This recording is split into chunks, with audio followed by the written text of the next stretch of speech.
Hey guys, welcome to my channel. Hope you would be doing fine. And today I have taken a 7 Japanese quotes which I am going to share with you so that you can implement them in your 2023. Means from the 1st of January you have to go with these very Japanese quotes so that you can implement and do something new in your coming year that is 2023.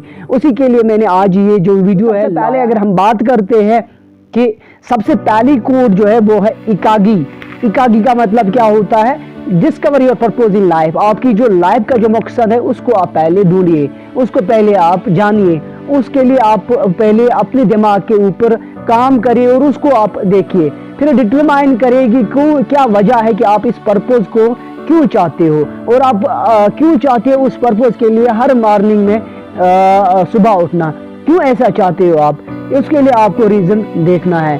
और similarly आपको choose करना है कुछ ऐसी चीज़ें जो आपकी strength के साथ, आपकी पैशन के साथ और जो नीड है दुनिया की उसके साथ मिले. यानी कि आप कुछ ऐसा करोगे जो आपकी स्ट्रेंथ जिसमें आपकी स्ट्रेंथ बढ़ जाएगी. स्ट्रेंथ मतलब वो सेल्फ अवेयरनेस, सेल्फ इम्प्रूवमेंट करना है, अपने आप को आपके साथ आपको मुशाबहत करना है, कंपैरिजन अपने आप के साथ आपको देना है, अपने पास्ट के साथ देना है, ना कि जो आप दूसरों के साथ कंपैरिजन देते हो. देखो, each one of us has a different life, each one of has a different capacity, each one of has a different destiny, so don't compare, make your own comparison to your own self. यानी कि अपना जो past है उसके साथ आप compare करें और देखिए यही जो कोट है आप इम्प्लीमेंट करें. सो फर्स्ट कोट जो है इसको आप इसमें इम्प्लीमेंट करें और स्ट्रेंथ, पैशन और जो नीड है दुनिया की उसके हिसाब से आप अपने आप में चेंज लाइए. So number 1 is that is what gives life meaning. So यही जो चीज है यही लाइफ को बनाती है. ठीक है. दूसरा कोड जो है वो है शिकादी गानई.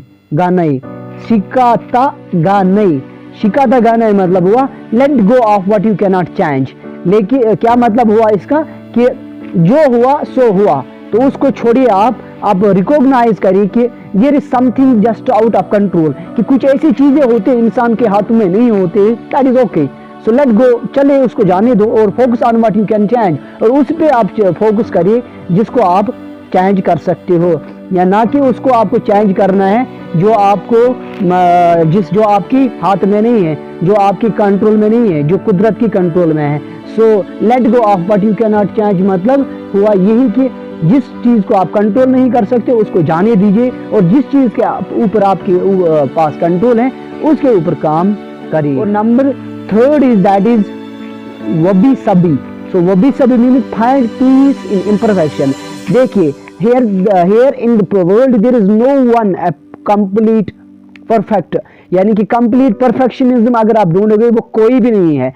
लेकिन आपको इसी इम्परफेक्शन में, चाहे वो आप हो, चाहे मैं हूं, चाहे कोई और है, किसी में भी परफेक्शन नहीं है. हर किसी में कोई ना कोई कमी है, वही होती है इम्परफेक्शन. सो इसी इम्परफेक्शन में आपको पीस ढूंढना है, सुकून ढूंढना है.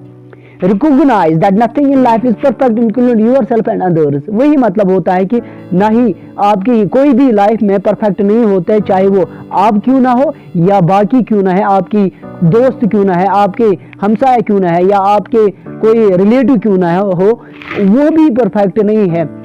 No one in the life is perfect. If you try to find perfection in this universe, you have to die. That is the ultimate solution. So don't worry to be for perfectionism. ठीक है. तो ये चीज उसी चीज को हम बोलते हैं वो भी सभी. ठीक है. So find peace in imperfection. Imperfection में आपको पीस ढूंढना है. Instead of trying for flawlessness, find joy in imperfection that makes life unique. यानी कि अगर आप कोशिश करते हैं इन चीज़ों के ऊपर, फ्लॉनेस जो आपकी कंट्रोल में नहीं है, जो फ्लॉलेसनेस मतलब हुआ जो मतलब इम्परफेक्ट है, जिसको आप जो मतलब पूरी परफेक्ट नहीं है, उसके लिए आप कोशिश मत करो कि आपको 100% जो है 100% आप परफेक्ट बनो. नहीं, ऐसा नहीं है. फाइंड जॉय, आपको खुशी ढूंढनी है इम्परफेक्शन में आपको ये सीखना है ज़िंदगी में कि अगर आपको ज़िंदगी में कामयाब होना है, अपनी ज़िंदगी को सुकून लाना चाहते हो, तो आपके के लिए ये बात ज़रूरी है कि आप इम्परफेक्शन को भी एक पीस, इसमें भी पूर्ण पीस ढूंढने की कोशिश करनी है, ठीक है। सो इसी तरीके से जो नंबर 4th कोट जो जापानीज कोट है वो है गमन। गमन मतलब हुआ अपनी जो इज्जत है उसको आप टफ टाइम्स में भी बचा के रखो, क्योंकि आपकी डिग्निटी मैटर करती है, आपकी जो इज्जत है उसको वो मैटर करती है। देखो, leave the tables where you are not welcomed, जो उनके पास मत जाओ जहाँ पे आपको वेलकम नहीं किया जाता, जहाँ आपकी रेस्पेक्ट नहीं होती है, जहाँ आपको कोई भी इज्जत नहीं करता है, वहाँ पे रहने से बेहतर है उसको चले जाओ, उसके छोड़ दो बीइंग। सो इसी तरीके से आपको सीखना है बी इमोशनली मैच्योर हुआ, अपने इमोशंस को कंट्रोल करना सीखो, खुद के ऊपर कंट्रोल करो। Even when facet with challenges, even कि जब हम फेस करते हैं चैलेंजेस को, उस वक्त भी अपने आप को ऊपर आपको काम करना है। रिमेंबर टू बी पेशेंट, बात सही है, बात यही है कि आपको पेशेंट रहना है। पेशेंट मतलब वो सब्र रखना है, आपकी टाइम आएगा, your right time will definitely come and you will definitely find peace in that very moment. So be patient, be resilient मतलब हुआ डिफेंसिव, यानी कि कोई ऐसा काम ना करे, मतलब आप कोई शॉर्टकट मत ढूंढिए जिसके वजह से आपकी जो माइंड है या आपका जो जिंदगी है उसके ऊपर असर होगा। तो सिमिलरली अंडरस्टैंडिंग अपने आप में डेवलप करो। देखो, लेवल ऑफ अंडरस्टैंडिंग मैटर करती है बहुत ज़्यादा, आप किस पर्सपेक्टिव से किसी चीज़ को अंडरस्टैंड करते हो ये मैटर करता है, ठीक है ना। एंड नंबर 5th इज ओबेटरी मतलब what, don't compare yourself to others, किसी के साथ अपने आप को कभी भी कंपेयर मत करो। Everyone has a different timeline, हर के लिए जो है ना टाइम डिफरेंट है। अगर कोई एट द एज ऑफ 21 कुछ कर रहा है, may be you will do that very 25।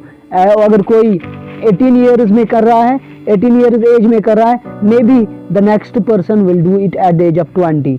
So you have a different time line, so you have to wait, so you have a unique path, everyone has his own path, so don't compare, be yourself, ठीक है ना। उसी को हम बोलते हैं ओबिटोरी, ठीक है। उसी तरीके से it is important to focus on your own progress, ये बहुत ज़रूरी है कि हम अपनी ही प्रोग्रेस के ऊपर काम करें, अपनी ही जो हमारा काम है उसी के ऊपर हमारी ग्रोथ हो, rather than trying to measure yourself against others, ना कि हम दूसरे के साथ अपने आप को मुशाबहत करें, कंपेयर करें, ठीक है ना। ये उससे आपको कभी भी जॉय नहीं मिलेगा, पीस नहीं मिलेगा, ठीक है ना। So similarly you have to do is kaizen. Number 6th quote is that is kaizen.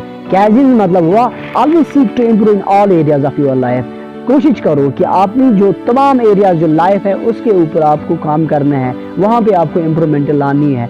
हर जो स्मॉल चेंजेस होते हैं ना हमारी ज़िंदगी में, वो कुछ ना कुछ नया हमारी ज़िंदगी में एडप्ट करते हो, और इसके साथ क्या होता है, बिग इम्पैक्ट हो जाता है, बिग असर होता है ओवर टाइम, यानी कि वक्त के साथ साथ उसका रिजल्ट भी बहुत ही बड़ा होता है। जब आप थोड़ी सी लिटिल चेंज जब आप लाते हो तो उसका जो अगर आप लिटिल हैबिट्स ज़िंदगी में एडप्ट करते हो तो उसके साथ जो डिसीजंस है ना वो बिग डिसीजंस आप ले सकते हो और बिग चेंज आप में आ सकती है, ठीक है ना। सो यही होता है कि always speak to improve all areas of life, कि अपने तमाम एरियाज जो लाइफ के हैं उनको आप इम्प्रूव करो।